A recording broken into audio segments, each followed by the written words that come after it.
Hello नमस्कार दोस्तों, आप सभी का स्वागत है स्वैप मैथ जॉन चैनल में। आज का हमारा टॉपिक है सेंटफ एग्जामिनेशन का साइंस का ऑब्जेक्टिव को हल करेंगे। इसका पहला प्रश्न है, मानव का प्रमुख उत्सर्जी अंग निम्नलिखित में कौन है? तो इसका करेक्ट ऑप्शन बी हो जाएगा। क्या हो जाएगा? वृक्क हो जाएगा। इसका अगला प्रश्न है, निम्न में से कौन प्यूटरी ग्रंथि से स्रावित होने वाला हार्मोन है? तो ये हो जाएगा वृद्धि हार्मोन। इसका करेक्ट ऑप्शन सी हो जाएगा। पुष्प का नर जनांग कहलाता है पुष्प केसर हो जाएगा। अगला प्रश्न है, द्विखंडन होता है अमीबा में, पैरामीशियम में, लिसीमानिया में, इनमें सभी हो जाएगा। इसका करेक्ट ऑप्शन डी हो जाएगा।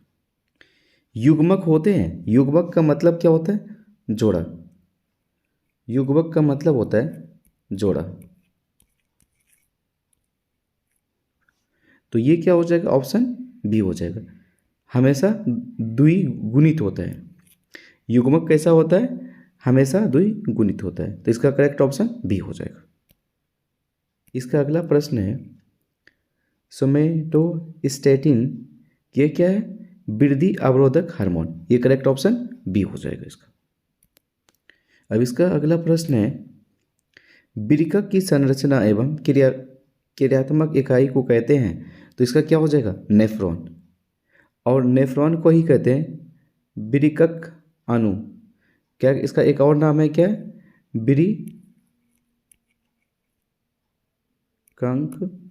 अणु। इसका अगला प्रश्न है, मानव मस्तिष्क का सर्वाधिक विकसित भाग है। तो इसका करेक्ट ऑप्शन सी हो जाएगा, सेरेब्रम होता है।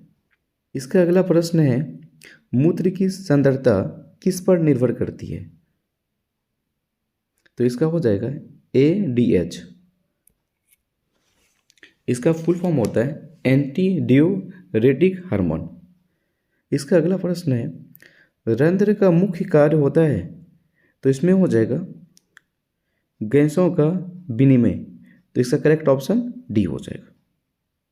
अब इसका अगला प्रश्न है, पक्षी और चमगादड़ के पंख हैं। तो कैसा हो जाएगा? ये समवृत्तीय अंग हो जाएगा। इसका करेक्ट ऑप्शन सी हो जाएगा।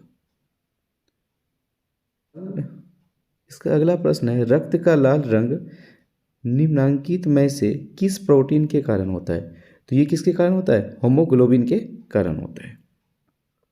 इसका करेक्ट ऑप्शन में ऑटोसोम की जोड़ियां की संख्या होती है। तो ऑटोसोम की जो जोड़ियां होती है वो 22 जोड़े होते हैं। और कितना होता है? ये 24। इसका करेक्ट ऑप्शन बी हो जाएगा। इसका अगला प्रश्न है, पौधों की वायवीय भागों में से जल का वाष्प के रूप में निकलने की क्रिया को कहते हैं वाष्पो उत्सर्जन। इसका करेक्ट ऑप्शन सी हो जाएगा।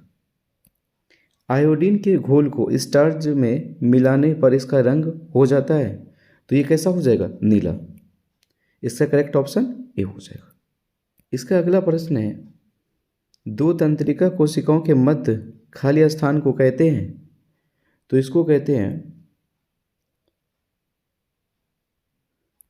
सिनेप्स। सिनेप्स।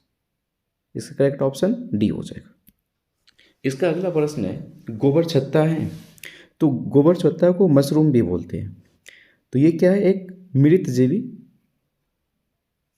पोषण है। ये इसका करेक्ट ऑप्शन सी हो जाएगा। इसका अगला प्रश्न है, वर्तिका का भाग है। तो इसका करेक्ट ऑप्शन क्या हो जाएगा? जयांग का। इसका अगला प्रश्न है, दांत का कठोरतम भाग कहलाता है। तो इसको क्या कहते हैं? इनेमन। क्या कहते हैं? इनेमल। तो इसका करेक्ट ऑप्शन डी हो जाएगा।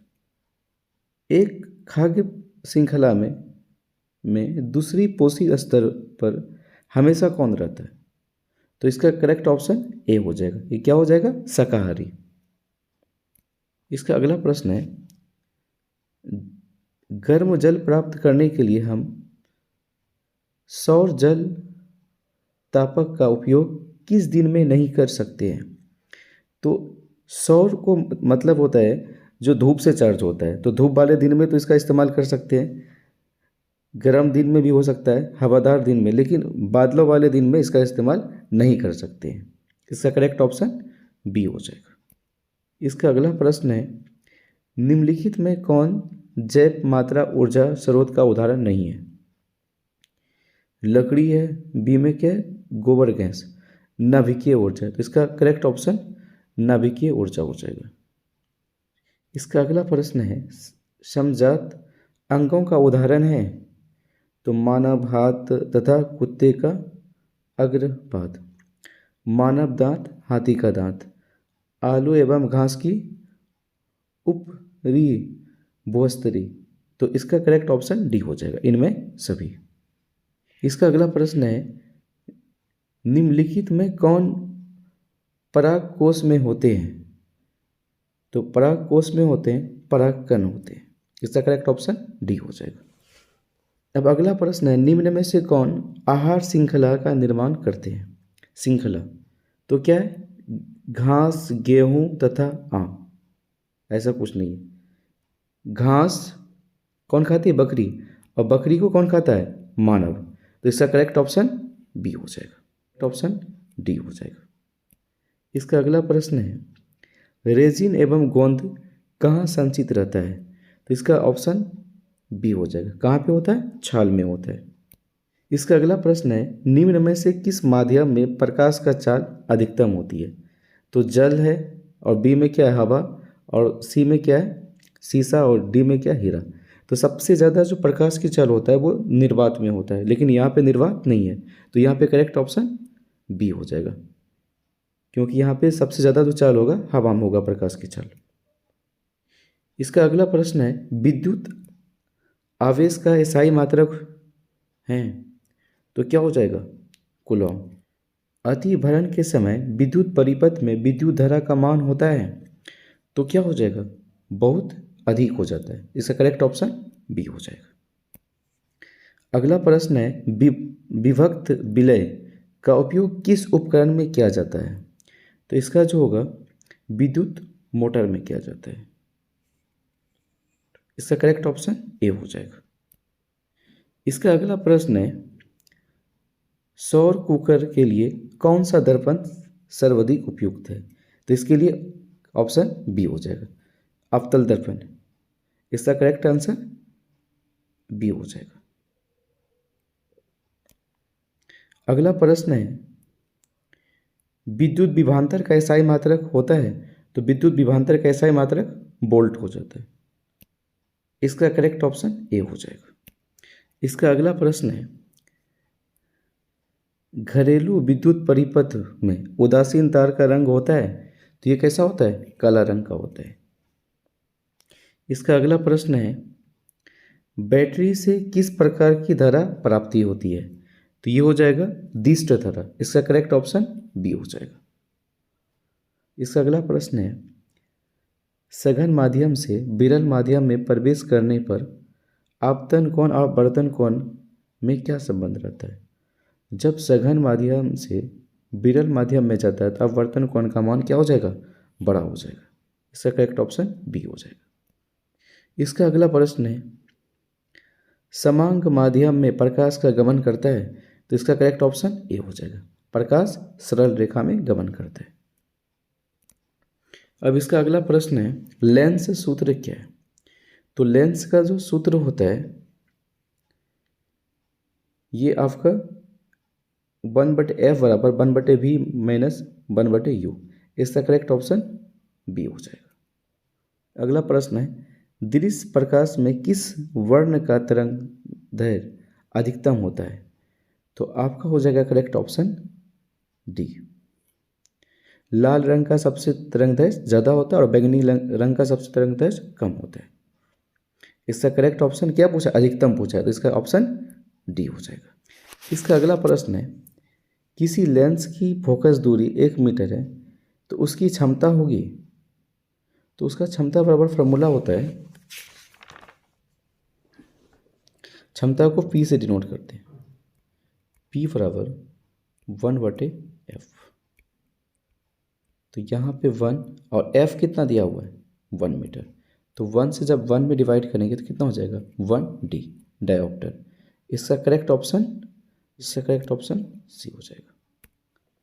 इसका अगला प्रश्न है, निम्नलिखित में से कौन सा पद विद्युत परिपथ में विद्युत शक्ति का निरूपण। तो इसका करेक्ट ऑप्शन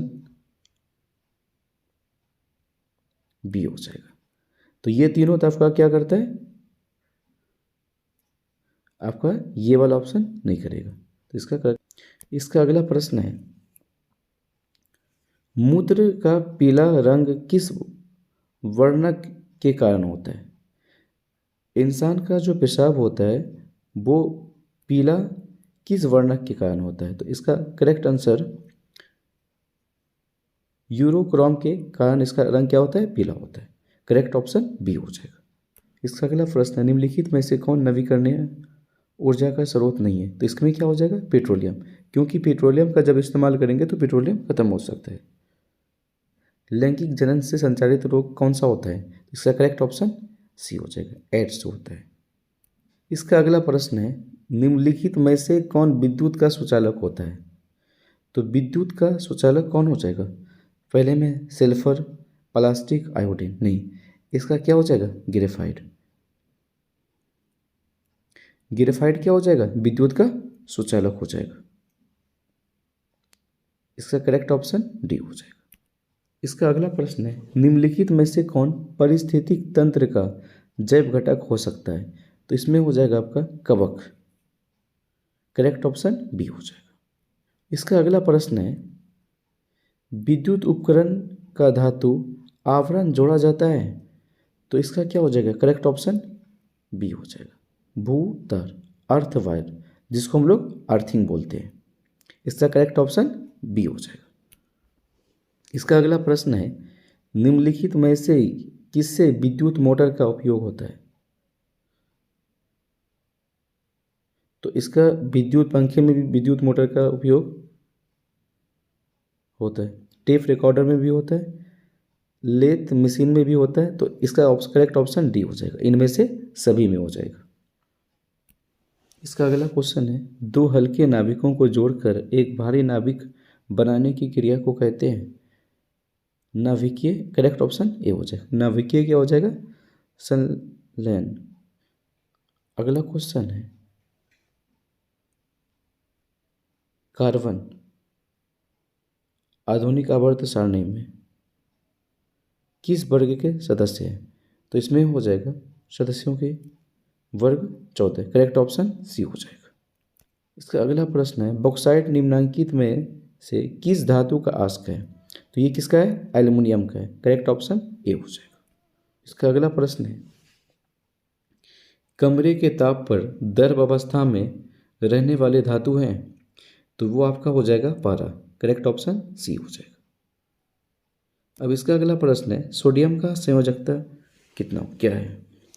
तो सोडियम को सबसे पहले लिखते हैं Na। इसका एटॉमिक नंबर जो होता है 11 होता है। तो फर्स्ट कक्षा में जो इलेक्ट्रॉन होता है 2, 8 और 1। अंतिम कक्षा का जो इलेक्ट्रॉन है वो इसका क्या है, संयोजकता है। इसका करेक्ट ऑप्शन ए हो जाएगा। अब अगला प्रश्न है, जिप्सम का सूत्र है। तो जिप्सम का सूत्र क्या हो जाएगा, आपका ये ऑप्शन नहीं है, ये भी नहीं है, आपका करेक्ट ऑप्शन डी हो जाएगा, CaSO4 2S2। इसका अगला प्रश्न है, अधिकतर धातु के ऑक्साइड होते हैं। तो ये कैसा हो जाता है, क्षारीय हो जाएगा। करेक्ट ऑप्शन ए हो जाएगा। इसका भी अष्टक पूरा हो गया और इसका भी अष्टक पूरा हो गया। तो ये नाइट्रोजन और नाइट्रोजन के बीच कितने बॉन्ड है, 1 2 3 बॉन्ड। तो इसका करेक्ट ऑप्शन सी हो जाएगा। कितना हो जाएगा। अगला क्वेश्चन है, सोडियम के बृहत्तम सेल में कितने इलेक्ट्रॉन विद्यमान हैं। तो सोडियम का सबसे पहले हम लिखेंगे एटॉमिक मास 281।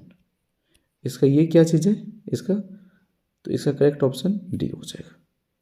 इसका अगला प्रश्न है, निम्नलिखित में से कौन सी धातु उसके गलित कोलाइड का विद्युत अपघटन के करके प्राप्त किया जाता है। तो इसका करेक्ट ऑप्शन मैग्नीशियम हो जाएगा। प्रश्न है, कोई धातु ऑक्सीजन के साथ अभिक्रिया कर उच्च गलनांक यौगिक बनाता है, यह यौगिक जल में विलय, ये तत्व निम्नलिखित तत्वों में से कौन सा है? तो इसका करेक्ट ऑप्शन कैल्शियम हो जाएगा, ऑप्शन डी हो जाएगा। फिनाइलोथीन का सूचक क्षारीय माध्यम में कैसा रंग होता है? तो इसका जो रंग हो जाएगा गुलाबी हो जाएगा। कैसा होता है? पिंक होता है। इसका अगला प्रश्न है, एसेटिक अम्ल का IUPAC नेम क्या है? तो सबसे पहले एसेटिक अम्ल का सूत्र को लिखते हैं, CH3COOH। जब एक कार्बन होता है तो उसको मेथ बोलते हैं, दो कार्बन यहाँ पे तो क्या हो जाएगा? ईथ। तो ईथ इसमें से कहाँ पे? तो बी। तो इसका क्या करेक्ट ऑप्शन हो जाएगा? इथेनोइक अम्ल। एसिटिक अम्ल का IUPAC नेम क्या है? इथेनोइक अम्ल। निम्नलिखित में से कौन सी धातु तनु H2SO4 से अभिक्रिया नहीं करती है? इसमें से कौन सा धातु जो H2SO4 से अभिक्रिया नहीं करता है? तो ये क्या हो जाएगा आपका? कॉपर है। ये आप क्या करेगा? H2SO4 से अभिक्रिया नहीं करेगा। इसका करेक्ट ऑप्शन सी हो जाएगा। इसका अगला प्रश्न है, निम्नांकित में धातु का युग्म होता है, इसमें से धातु का युग्म क्या होगा? तो आपका हो जाएगा सोडियम और कैल्शियम। इसका करेक्ट ऑप्शन ये हो जाएगा। इसका अगला प्रश्न है, हीरा का अपरूप है, तो हीरा का अपरूप क्या होता है? कार्बन। इसका करेक्ट ऑप्शन बी हो जाएगा। इसका अगला प्रश्न है, तांबे Cu की परमाणु संख्या होती है, तो इसका करेक्ट ऑप्शन डी हो जाएगा। ऑक्जेलिक अम्ल पाया जाता है, तो ऑक्जेलिक अम्ल किस में पाया जाता है? तो टमाटर में। इसका करेक्ट ऑप्शन डी होगा। तो आपको इसमें याद रखना है, सिरका में आपका जो अम्ल एसिटिक अम्ल पाया जाता है, इमली में टैट्रिक अम्ल पाया जाता है और संतरे में आपका सैट्रिक अम्ल पाया जाता है। तो इसका करेक्ट ऑप्शन क्या है? डी। निम्नलिखित में से कौन सी धातु ठंडे और गर्म जल से अभिक्रिया नहीं करती है? तो इसमें से कौन हो जाएगा? तो आपका क्या हो जाएगा? Silver, Ag। अगला प्रश्न है, निम्नांकित में से कौन अमलगम है? तो ये क्या हो जाएगा? पारा प्लस धातु। तो इसका करेक्ट ऑप्शन क्या हो जाएगा? सी। तो इसका करेक्ट ऑप्शन भी Ag ही हो जाएगा। इसका अगला प्रश्न है, निम्नांकित में से कौन सी धातु जिंक सल्फेट का विलय से जिंक को विस्थापित कर सकती है?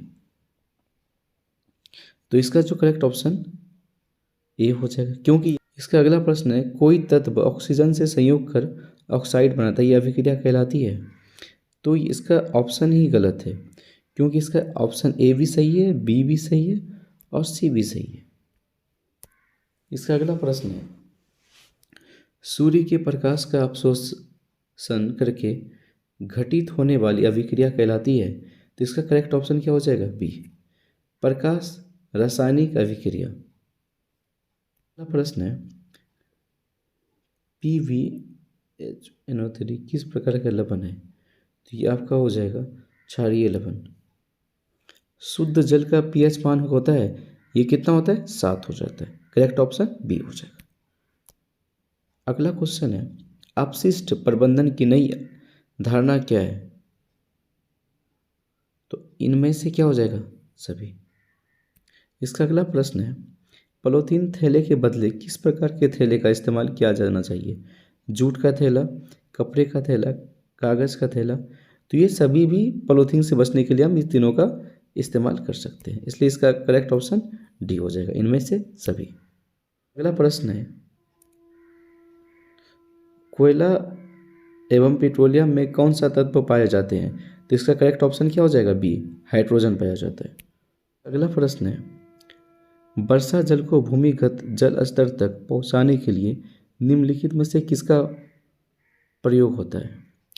तो बोर वेल से क्या होता है? पानी निकलता है, और डग वेल से क्या होता है? पानी अंदर जाता है, और ए और दो, और नीचे है ट्यूबवेल। तो इसका करेक्ट ऑप्शन बी हो जाएगा। तो में निम्नलिखित युग्मों में से कौन सा युग्म परमाणु संख्या 19 और 22 के माध्य स्थित है। तो ये किसका हो जाएगा? ऑप्शन बी हो जाएगा, क्योंकि कैल्शियम का कितना होता है और इसका कितना होता है 21। और क्वेश्चन ने पूछा 20 19 और से 22 के बीच में आता है। 19 और 22 के बीच में क्या हो जाएगा? ये हो जाएगा, ये दोनों। तो इसका करेक्ट ऑप्शन बी हो जाएगा। अगर आपको ये वीडियो समझ में आए तो लाइक, सब्सक्राइब और शेयर जरूर करें। मिलते हैं इसके अगले वीडियो में।